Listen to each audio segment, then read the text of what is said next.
Okay, this is the next update on the portable section, or Las Vegas section, or staging, whatever you want to call it. So I just wanted to show, while I had this up here, how I construct the cart. Basically, I make it out of 2x4s lying down. I know that's overbuilt, but it's because it's going to be moved to shows is the reason. If I was just having it in the train room all the time, then basically I would just build out a 1x3.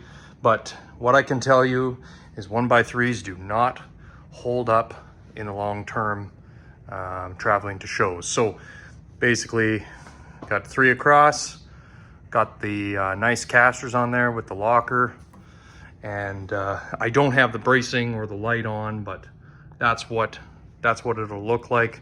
And then I can adjust them accordingly, and they're the 22 inches roughly that the Livingston tables are. So the other thing is I have one of the Livingston tables upside down as well. So we put these threaded inserts in, and that's how these tables, this is a blank one, that's how they go when we put them on these square riser that goes between a Canadian Tire sawhorse and what have you. Now, I have the option of bolting them down on here, which I probably will, but I want to finish building all the carts, and I have opted or decided that I am going to build enough carts to make it for the L.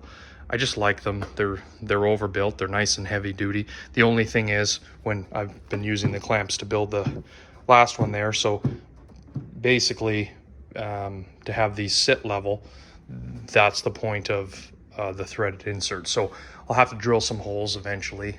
The other thing that I like is, because of that pattern, the wire can come out, and then for the show purpose,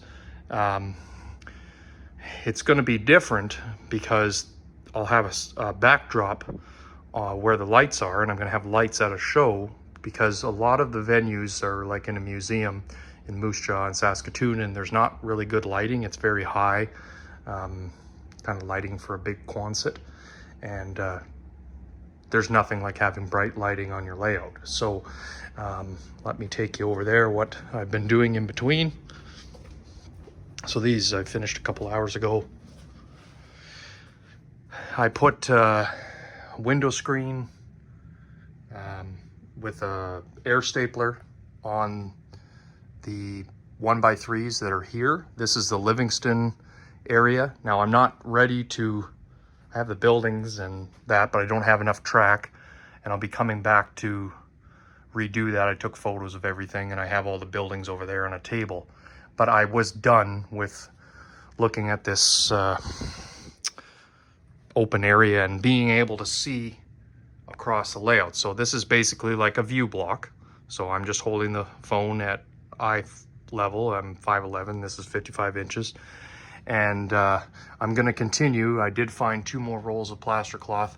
I'm gonna put plaster cloth on here on the butte section, and that's what I'll be working on Saturday here, and make it so that I've got the roughed in area for the coal mine here, and the up there is the copper mine. So then I can continue to basically paint all the way around on the inside of that loop, and I can paint this as well. But this was kind of a 1950s style construction with the window screen, and this is what it looks like. But I needed a little extra security so that the plaster cloth had something to stick to. So I'll put Sculptamold or something, and I'm going to use some of this foam board that I have. I have a whole bunch of it, and I'm going to put a black board across here. And so you see, basically, when I made this basically when I made the Peninsula over a year ago, how this return loop works up here. So what I'm doing is I'm getting my basic scenery done. I want to glue down all this foam, get the plaster cloth finished over here where that bridge is, and then I can come back to that bridge, because I figure, you know, I want to get this area running reliably on the top level as well. So pretty good on great stuff up here, but it's time to move to the next section. Can't believe how fast I can build scenery now. I look at, and this isn't a criticism, I guess it's just a tip that I want to give, is don't be afraid to put some scenery on your layout. What's a worst case scenario? Rip it off. You know, I see a lot of people kind of afraid. You know, I totally agree with bulletproofing and making sure your track is working first. That's fine, but a lot of people say they're not scenery people. I'm a scenery person. That's what this whole channel is about. And I am building the Green River kind of hoodoo here. So I need to cut some more foam, but I think it looks good. And when you come into the layout room, you'll see that. And last night I contorted my body up in this section and got that. Oh, it was a pain in the butt to get that up there. That is deeper than 22 inches, let's just say that. And I've got that, just the one to cover with one of those caps and then paint the sky color. But I'm going to be, like I say, leaving this all kind of open running space, if that makes sense. And got all the hot glue done on the LEDs now in here. I can turn it on for you. Just in case you haven't seen it, you probably have. Oh, hold on. Sorry. There we go. And we can plug this in too. There we go. So that's what she looks like. So once I get the plaster cloth handled here, now that I have these threaded rods in, I can come back and glue this track. I do have a little bit too much play sand. This was the very first section I did with it. It's too thick. So I'm gonna come by with a Richard putty knife and scrape. It's just basically this section, a little bit up here, because like I say, there's too much. It looks good, but it's time to this track has been tested, it works, and it's time to attach that. Over here, I don't think I mentioned it. This is kind of loose and open, so I'm gonna spray great foam and route this last wire on this side up inside, and then this can come off and I can build the I kind of just want the benchwork to just jet out a bit, just so that I've got something for if there was a derailment here. It doesn't derail there, but it's too close to the edge. And then once I have this fashioned down, this section, I'll know if I'm going to need, you know, another bit. I probably will.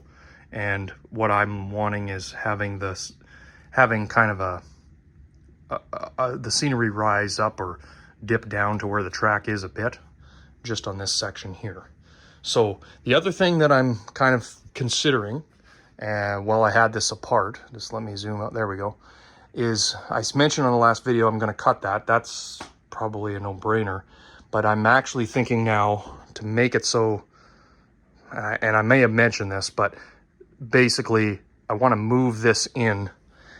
I'm going to do some measurements. Like here, this is wider, this is no problem.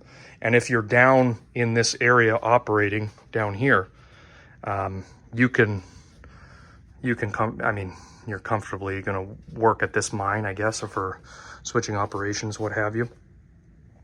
There's no issue. But over here, it's a bit of a problem. It's a one person at a time situation. So I don't need those 3 Cato buildings there. I would just, luckily, I'm smart enough, this is really not overly fashioned, is just sitting there. So this wood structure could theoretically, imagine this is gone, you know, that's about a foot roughly, 14 inches, and just move this whole thing inward. And if I do that, it's a pain in the ass, but if I do that, then I'll have a broader aisle. I just ended up liking this scene so much. I spend so much time here that even when I'm sitting on a stool, it's a little tight, you know, by myself. So there is room, but like I say, so having the legs off makes a big difference. This leg would be going in as well, which would make a big difference. That's not going to happen tomorrow. Like I say, that's quite the effort to do. Luckily, I am smart enough that everything is sectional. It's meant to be moved if it needed to be. So this whole thing could come in, and then this IKEA Lindmong could be cut. You lose 14 inches there and lose 14 inches or 12 inches there. Again, playing with measurements. And then this leg moves in. So right now is the time to do it while these tables are not secured and the track is not secured in this section. So you know how it works. So I'll have an update video of me saying, oh, I did it sooner than later. So I want to do my plaster cloth here so that I can paint this, because this will transform the room. This is the last white section that you're seeing. Everything's got a basic scenery or paint across the board, so I want to focus on that. This is all good, this section. This is great. This is not really a problem. It's just the length. So, all right, so that's the update for now. Just keep checking in, because there's going to be lots of different cool scenery, and I just like to show it in all the sections. I don't really do editing. If you follow my channel, you can see that. I don't believe in the waste of time that it is. I'd rather spend time with my family. And you get the drift. That is a window screen and then plaster cloth on top of it. Took 45 minutes to build. Okay, guys, have a good one, and we will talk to you soon.